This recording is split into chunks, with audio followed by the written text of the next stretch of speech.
ఇవాళ మేము మళ్ళీ అడుగుతున్నాం రైతుల పక్షాన, అంటే 18,000 కోట్లతోటి రుణమాఫీ మమ అనిపిస్తున్నారా? మీరు మాట్లాడే చిల్లర వ్యాఖ్యలు, చిల్లర మాటలు ప్రజల యొక్క ఆలోచనను మరల్చేటువంటి తప్పుడు వ్యాఖ్యలు అదే సూచిస్తున్నవి. ఇవాళ ప్రత్యేకంగా పదే పదే మాట్లాడుతూ ఉన్నారు కాంగ్రెస్ పార్టీ మంత్రులు, ముఖ్యమంత్రి గారు మాట్లాడారు చాలాసార్లు.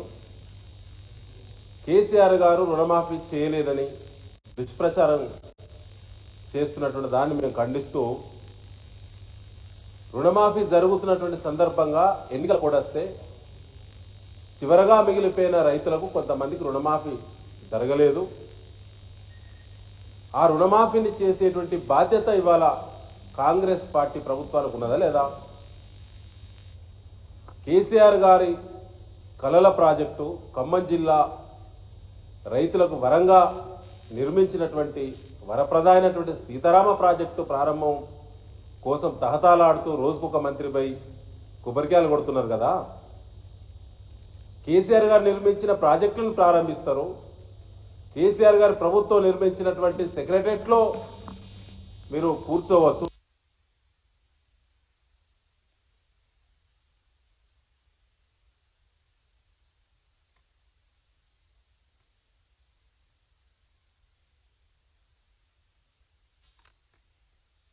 అది కూడా మీరు కంప్లైంట్ చేస్తేనే మిగిలిపోయినటువంటి రుణమాఫీని మీరు ఎందుకు చేయరు? ఒకసారి ఆత్మవిమర్శ చేసుకోవాలి మీరు. ఇవాళ రుణమాఫీ గురించి దాదాపు 75,000 కంప్లైంట్స్ ఇప్పటికే తెలంగాణ భవన్కు వచ్చినాయి. ఇంకా చాలామంది రైతులు 15 ఆగస్టు కోసం చూస్తూ ఉన్నారు. 15 ఆగస్టు తర్వాత ఈ రాష్ట్రంలో ముఖ్యమంత్రి గారి పర్యటన పల్లెల్లో ఉంటుందా డౌటే. కేబినెట్లో కొనసాగుతున్న మంత్రులు ఇంత స్వేచ్ఛగా తిరుగుతారా అనేది కూడా డౌటే. అధికార పార్టీ శాసనసభ్యులు పల్లెల్లో ఇప్పటికే లేరు, కానీ రైతుల ప్రొటెస్టు తీవ్రంగా ఉందని చెప్పి పల్లెలను మర్చిపోతారు అనేది కూడా ఇవాళ ఉన్నది. ఎందుకంటే 45,000 కోట్ల రూపాయలు రుణమాఫీకి అవసరం ఉంటే ఇవాళ 18,000 కోట్లతోటే మమ అనిపించేటువంటి కుట్రలు రైతులకు అర్థమవుతున్నవి. బ్యాంకుల చుట్టూ, పిఎస్సిఎస్ కార్యాలయాల చుట్టూ, డిసిసిబి బ్యాంకుల చుట్టూ, బ్రాంచ్ల చుట్టూ వేలాది మంది రైతులు రోజు తిరిగి ఆరా తీస్తూ ఉన్నారు మా రుణమాఫీ ఏమైంది అని చెప్పి. రేషన్ కార్డు ప్రమాణికం కాదన్నారు మీరే. రేషన్ కార్డు ప్రమాణికంగానే ఇవాళ రుణమాఫీ అవుతున్నది. నిజమా కాదా చెప్పాలి రైతులకి. ఇవాళ ఒక రైతు 2 బ్యాంకుల్లో లోన్ తీసుకోవచ్చు, 3 బ్యాంకుల్లో లోన్ తీసుకోవచ్చు కాక, అది తన హక్కు. కానీ ఆ పేరు మీద కూడా రుణాల మాఫీ జరగటం లేదు.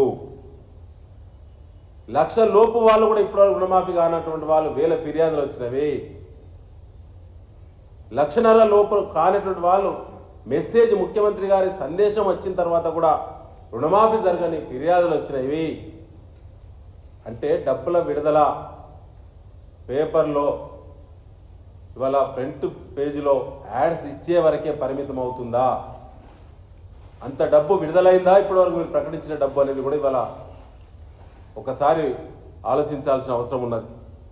ముఖ్యంగా మిత్రులారా, ఇవాళ రుణమాఫీ గురించే కాల్ సెంటర్ ఇక్కడ పనిచేస్తూ ఉన్నది. దానికోసం బీఆర్ఎస్ పార్టీ సీనియర్ నాయకులు చాలామంది పర్యవేక్షణ చేస్తూ ఉన్నారు. 15 ఆగస్టు తర్వాత రుణమాఫీ జరగని లక్షలాది మంది రైతులకు మద్దతుగా కేసీఆర్ గారి నాయకత్వంలో బీఆర్ఎస్ పార్టీ నిలబడుతుంది. కాంగ్రెస్ను ప్రశ్నిస్తుంది. మోసపూరిత కాంగ్రెస్ ఇచ్చినటువంటి మాట నిలబెట్టుకునేంత వరకు కూడా ఒక్క రైతు కూడా రుణమాఫీ జరగకుండా ఉన్నదంటే దానికి బీఆర్ఎస్ మద్దతు ఇస్తుంది తప్పకుండా రైతులకు అని చెప్పి ఈ సందర్భంగా మేము తెలియడం జరుగుతూ ఉన్నది. ముఖ్యంగా ఇవాళ పిఎస్సిఎస్లో కానీ బ్యాంకులలో కానీ అంతటా కూడా డబల్ పేర్లు రావడం, ఆధార్ మిస్ మ్యాచ్ కావడం, ఆధార్ నంబర్లో తేడా ఉండడం లాంటి కంప్లైంట్స్ మంత్రి తుమ్మల గారు చెప్పినట్టే మరి 30,000 పైచలకు అలాంటి కంప్లైంట్స్ ఉన్నాయని ప్రభుత్వమే చెప్పింది. కానీ మా దృష్టికి వచ్చింది లక్షలాది మంది రైతుల కంప్లైంట్స్ అట్లా ఉన్నాయి.